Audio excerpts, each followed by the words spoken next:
एतराज करने की कोई गुंजाइश नहीं थी। मेरी आंखों पर से पट्टी बांध दी गई। अब कार आगे रवाना हुई तो किसी चौक में पहुंचकर उसने गोल दायरे में चक्कर लगाने शुरू कर दिए। फिर एक सिमत को रवाना हो गई। ये इसलिए किया गया था कि मैं आसानी से रास्ता तलाश न कर सकूं। अब मुझे कुछ मालूम नहीं था कि कार किस सिमत जा रही है। फिर मुझे ऐसा लगा जैसे कार किसी सुरंग में दाखिल हो गई है। इंजन की आवाज़ गूंजने लगी थी। मैं खामोश बैठा रहा। इस सुरंग में कोई 5 मिनट चलने के बाद गाड़ी एक जगह घूमकर रुक गई। फिर वो शख्स मेरा हाथ थामकर एक जगह सीढ़ियां उतरने लगा, जहां एक दरवाज़ा खुलने और बंद होने की वो आवाज़ आई। मेरे साथी ने कहा, अब पट्टी की ज़रूरत नहीं। मैंने पट्टी हटाकर देखा कि मेरे गाइड एजेंट ने चेहरे पर एक ऐसा स्याह निकाब पहन रखा था कि उसकी सिर्फ आंखें ही नज़र आ रही थीं। बाकी सारा चेहरा उस स्याह निकाब में छुप गया था। एक ऐसा ही निकाब उसने मेरे चेहरे पर भी डाल दिया।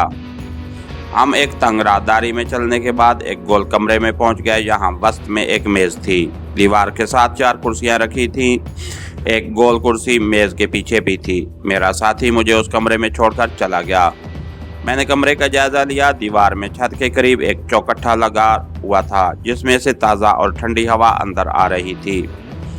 मान दरवाज़ा खुला और एक भारी भरकम आदमी दाखिल हुआ।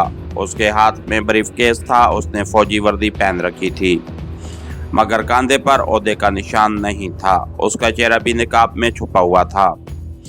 सर के बाल सफ़ेद हो रहे थे। वो मेज़ के पीछे वाली गोल कुर्सी पर बैठ गया। ब्रीफकेस खोलकर एक फाइल निकाली और दीवार पर लगी मरकरी लाइट में उसका मुताला करने लगा। फिर मेरी तरफ देखे बगैर अंग्रेजी ज़बान में बोला, कर्नल नारोमनी, मेरे पास तुम्हारा फुल रिकॉर्ड मौजूद है। मेरी तो जान हवा हो गई। तुम्हें इस अहम तरीन मिशन के लिए ख़ास तौर पर इसलिए चुना गया है कि तुम इंडियन आर्मी में रहकर 4 साल की कमांडो ट्रेनिंग हासिल कर चुके हो।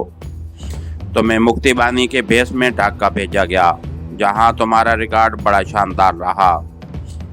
तुमने मशरकी पाकिस्तान में मुसलमान बंगालियों के दिल में मुसलमान पंजाबियों के खिलाफ जिस कामयाबी से नफरत के बीज बोए और तखरीबी तहरीक चलाई, वो भी इस मिशन के लिए तुम्हारे इंतखाब की वजह बनी है। अब तुम्हें इसी किस्म का मगर इससे भी ज़्यादा अहम और नाजुक मिशन सौंपा जा रहा है। तुम इस सिलसिले में कलीदी रोल अदा करने वाले हो। तुम जालंधर के हिंदू होते हुए भी हिंदी और संस्कृत के अलावा उर्दू, फारसी और इस्लामी अलूम में भी महारत रखते हो। ये बात भी तुम्हारे हक में जाती है। तुम्हारा असली नाम सिवाय मेरे और हमारे इंटेलिजेंस बॉस के और किसी को मालूम नहीं, लेकिन हम तुम्हें कर्नल नारोमनी के नाम से ही याद किया करेंगे। तुम इस वक्त जिस ज़ेर ज़मीन मकाम पर मौजूद हो, उसे तुम पाकिस्तान पर आखिरी और कारी ज़रब लगाने वाला कारखाना कह सकते हो। यहाँ जौहरी तवानाई हासिल कर लेने के बाद हुकूमत की ज़ेर सरपरस्ती हाइड्रोजन बम पर इब्तदाई रिसर्च हो रही है। लेकिन इस वक्त यहाँ भारत के लायक तरीन साइंसदानों की निगरानी में हम ऐसी इनकलाब अंगेज़ गोलियाँ तैयार करने में कामयाब हो गए हैं जो किसी इंसान को खिला दी जाएं तो उसके ख्यालात उसके दिली अकायद के बिल्कुल उल्ट हो जाते हैं। इस गोली का असर खसूसियत के साथ इंसान के तहत शऊर में रहने वाले सियासी नज़रियात पर होता है। इस ख़तरनाक दवा का तजर्बा हम मशरकी पाकिस्तान में कर चुके हैं। सारी दुनिया को मालूम है कि मशरकी पाकिस्तान में मुसलमान बंगाली लीडर भी नज़रिया पाकिस्तान के दुश्मन बन गए थे। ये हमारी इन्हीं गोलियों का असर था, लेकिन हमारे पास उसकी मिकदार बहुत कम है। इसीलिए हमने इन गोलियों को बड़े बड़े लीडरों पर ही इस्तेमाल किया है। हमारे जासूस मगरबी पाकिस्तान में मौजूद हैं। मगरबी पाकिस्तान में जितने लीडर मुसलमान होते हुए भी इस इस्लामी ममलिकत की मुखालफत कर रहे हैं और उसे तोड़ देना चाहते हैं, उन्हें हमारे जासूस ये गोलियां खिला चुके हैं। इन गोलियों की तैयारी पर कसीर सरमाया और तवील अरसा लगता है, चुनांचे हम उसे कहीं कहीं इस्तेमाल करते हैं। और इस वक्त हमारा टारगेट ये है कि मगरबी पाकिस्तान में वसी पैमाने पर सूबों के दरमियान मुनाफरत फैलाई जाए, ख़ास तौर पर सिंध, सूबा सरहद और बलूचिस्तान के लोगों को पाकिस्तान के खिलाफ ज़्यादा से ज़्यादा भड़काया जाए। फौजी एजेंट की बातों ने मेरी आंखें खोल दी। मैं सोच भी नहीं सकता था कि ये लोग पाकिस्तान को ख़त्म करने के लिए इतनी ख़तरनाक तरीन और घिनौनी साजिश में मसरूफ़ हैं।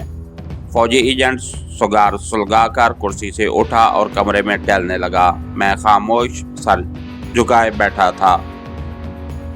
वो अपनी कुर्सी के पास आकर रुक गया और मेरी तरफ देखकर बोला, तुम्हें हर किस्म की सहूलत दी जाएगी, पूरी ब्रीफिंग कर दी जाएगी। तुम्हें पाकिस्तान में मौजूद इस भारतीय एजेंट का खुफिया एड्रेस भी दे दिया जाएगा, जिससे तुम्हारी मुलाकात ज़रूरी समझी जाएगी। मैंने ज़रा खांस कर अपनी ज़बान खोली। सर, हम पाकिस्तान के बरसरे इक़्तिदार लोगों को ये गोलियां क्यों नहीं खिला देते? निकाबपोश फौजी एजेंट एक पल के लिए मुझे खामोश नज़रों से देखता रहा, फिर बोला, मुझे तुमसे इस किस्म के सवाल की तवक्को नहीं थी। क्या तुम इतना भी नहीं समझ सकते कि पाकिस्तान के किसी आला सरकारी अफसर को गोली खिलाने से कोई फ़ायदा नहीं होगा, बल्कि हमारी बेशकीमत गोली ज़ाया हो जाएगी। गोली खाने के बाद जब उसके सियासी नज़रियात उल्टे हो जाएंगे और वो अपने मुल्क के खिलाफ बातें करने लगेगा या कोई कार्रवाई करेगा तो उसे फ़ौरन उस ओहदे से हटाकर नज़रबंद कर दिया जाएगा। उसके बरक्स हिज़्ब मुखालिफ के सियासी लीडरों पर यह नुस्खा कामयाब रहेगा, क्योंकि जब हिज़्ब मुखालिफ का कोई लीडर हुकूमत या मुल्क के खिलाफ कोई बात करता है तो लोग उसकी बातों पर ध्यान देते हैं। हुकूमत जब उन्हें जेल में डालती है तो लोग उसके खिलाफ रद्द अमल का इजहार करते हैं। मुल्क में शोरशें होती हैं, हुकूमत के खिलाफ एक फिजा बनने लगी है और ये बात हमारे हक में जाती है। हम तुम्हें चंद गोलियां साथ ले जाने के लिए ज़रूर देंगे, जो तुम पाकिस्तान के कुछ ऐसे सियासी लीडरों को खिला दोगे जिन पर पहली गोली का असर कुछ ज़ायल हो रहा है और वो किसी वक्त पाकिस्तान के हक में बयान देने लगते हैं। बहरहाल तुम्हें अभी कुछ देर तरचनापुली ही में रुकना पड़ेगा, क्योंकि उन काया पलट बेशकीमत गोलियों की तीसरी खेप तैयार करने में हमें वक्त लगेगा। मैंने अब कोई सवाल न किया। मुझ पर अचानक पाकिस्तान के खिलाफ एक ऐसे मुहैयर अल-अकूल और सरीउल असर लेकिन नापाक मंसूबे का इंकशाफ हुआ था कि मैं गुंगसा होकर रह गया था। फौजी एजेंट बैठ गया। उसने फाइल बंद करके ब्रीफ केस में रखी, सुगार एशट्रे में मसल डाला और बोला, तुम कृष्णा होटल में राजा राम तिवाड़ी के नाम से ही रहोगे, लेकिन दिन में किसी वक्त मार्केट में जाकर अपनी जेली प्लास्टिक मसनूआत की फर्म के लिए ऑर्डर लेने की भी कोशिश किया करोगे, ताकि किसी को तुम पर शक न हो, क्योंकि यहाँ CIA के एजेंट भी हमारे खिलाफ काम कर रहे हैं।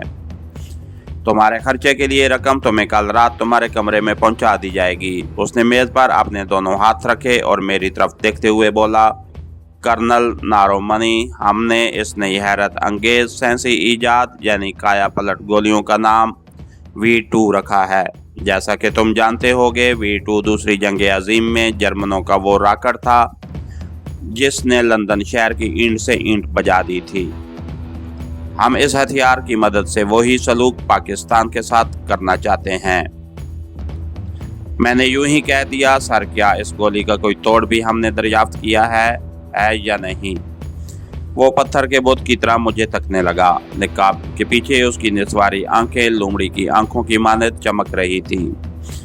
कहने लगा, हाँ, उसका एक तोड़ भी है, लेकिन तुम्हें उस तोड़ से कोई दिलचस्पी नहीं होनी चाहिए। गुड लक पाम ऑयल नारोमनी। ये कहकर वो कुर्सी से उठा, ब्रीफ केस हाथ में लिया और कमरे से बाहर निकल गया।